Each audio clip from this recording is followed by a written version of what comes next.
বৌদি, এবারে পুজোর চাঁদাটা নিতে এলাম। গতবারে তো 2000 ছিল, এবারে কি 500 বাড়াই? হ্যাঁ ভাই, আমরা তোমাদের পুজোর সর্বাঙ্গীন সাফল্য কামনা করি, কিন্তু আমরা এবারে পুজোর চাঁদা দিতে পারবো না। কেন বৌদি? আমাদের আমাদের অসহ্য চলছে। অসুচ? কে মারা গেল আপনাদের? একই পাড়ার মধ্যে থাকি, জানতে পারলাম না তো। আমার এক ছোট বোন মারা গেছে। তাই? ও মাই গড, কবে? আপনার নিজের বোন? 9th আগস্ট রাতে আরজি করে। সে শুধুমাত্র এখন আমার বোন না, সে এখন সবার বোন, সবার দিদি, সবার মেয়ে। আপনি ইয়ার কি করছেন বৌদি? অ্যামাউন্ট কমাতে হলে বলুন না, কমিয়ে দিচ্ছি, অসুবিধা নেই। আমি সিরিয়াসলি বলছি, এটা সামাজিক শোক, এটা রাষ্ট্রীয় শোক, বুঝো না কিন্তু।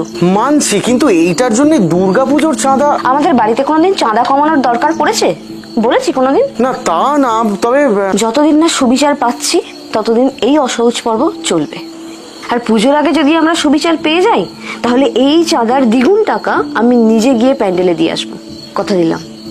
দেখুন, আপনারা তো লেখাপড়া শিখেছেন, আপনাদের মর্জি, যা ভালো মনে হয় তাই করবেন। এলাম। এসো।